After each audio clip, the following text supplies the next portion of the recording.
Oh my god, they actually put the dot over 90. Take my money, Omega.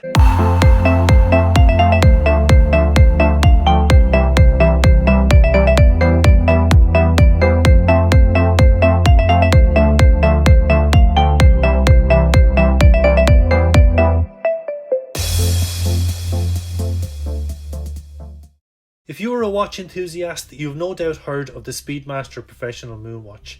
Even if you're not so enthusiastic about watches, Omega have produced so many versions of the Moonwatch that it's likely to have hit your radar at some point. But special editions aside, the original and best Omega Speedmaster Professional has just received an upgrade, and to say I'm excited is an understatement. The Omega Speedmaster Professional has a staggering history. Of course, it was the first watch to be worn on the moon, which Omega constantly reminds us of. There are literally hundreds of editions of the watch, but the mainstay is the watch with the 1861 movement, available in both Hesselite with a solid caseback and sapphire sandwich with sapphire crystals on both front and back. And even the sapphire was controversial, as Moonwatch aficionados tend to opt for the Hesselite version, as this was the version worn in space, and not for any spurious reason. The Hesselite was chosen because if it took a knock, it would crack and not shard, causing untold damage to vital instruments, equipment, and even astronauts in zero gravity. So how does this new release differ from the previous, now discontinued model? Well, first and foremost, the movement gets a serious upgrade, moving from the 1861 to the 3861. Omega have stated that it has taken 4 years to produce a calibre that could achieve Master Chronometer certification, whilst also matching the dimensions of the previous movement. So what does Master Chronometer certification mean? Well, it means that the movement is certified twice. First, the COSC standards by the official Swiss Chronometer Testing Institute, and then by undergoing 8 stringent METAS tests, during which it must be able to withstand a magnetic field of 15,000 Gauss. Basically, you can pop it into an MRI machine and it will come out ticking. But it has to do this and still maintain its power reserve and an accuracy of 0 to plus 5 seconds per day. Now, Omega has increased the power reserve by 2 hours to 50 hours here, and this was all achieved by the inclusion in the 3861 of Omega's coaxial escapement and silicon SI14 balance spring. The number of joules also take a jump from 18 to 28, but don't ask me where they're all hiding. Now, Omega have also stated that they have had to adjust the minute track for the new movement's frequency. Now, I'm not sure what that means, but from what I can see, it maintains the 21,600 BPH of the 1861. Now, I'm open to correction here. Also, although I can't see clarification of this on the website, I believe these new movements increase the watch's water resistance to 100 meters, but maybe get confirmation on that before you take a dunk with the watch. But to the trained eye, there are cosmetic differences here too. And before we all geek out about the dot over 90, let's take a look at some of these. So the dial returns the stepped feature that we haven't seen since 1974. And the counterweight on the chronometer seconds hand has also taken on more of a teardrop form, as was the case with the Speedmasters used on the moon. However, surprisingly enough, only the upgraded Sapphire version gets an applied Omega logo, just under the 12 o'clock position.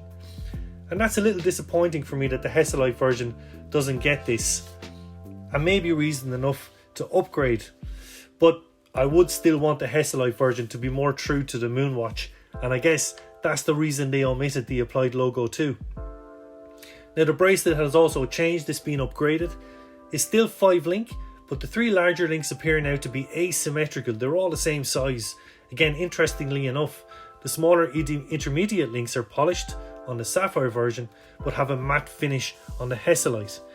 The end links look much better here too though, employing a recessed center link rather than a protruding one, which will make the watch much more wearable.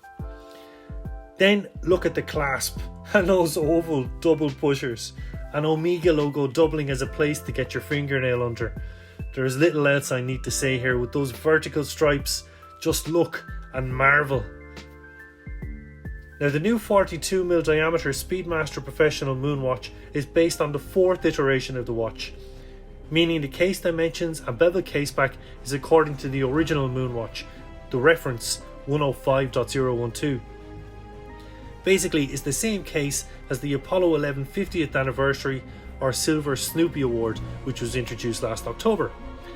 The bezel is made of steel with an aluminium insert and a dot over 90 on the tachometer scale. We need to talk about that dot over 90. As Omega says on their website, watch aficionados, inverted commas, I'm doing that rabbit ears thing with my fingers, really geek out over this stuff. So apparently Omega hasn't included that dot over 90 since 1969. So again, this makes the aluminium bezel insert a greater homage to actual speedies worn on the moon by Buzz and his successors. So as we've discussed, the watch comes in Hesselite and Sapphire Sandwich versions, but also in white gold, or what Omega calls canopus gold. My favourite is the Sedna gold, which with the black bezel looks better than the red bezel on the 50th anniversary Moonshine released in 2019. Price wise then, the Hesselite version on the bracelet retails for €6,200. That's roughly a 20% increase on the previous version.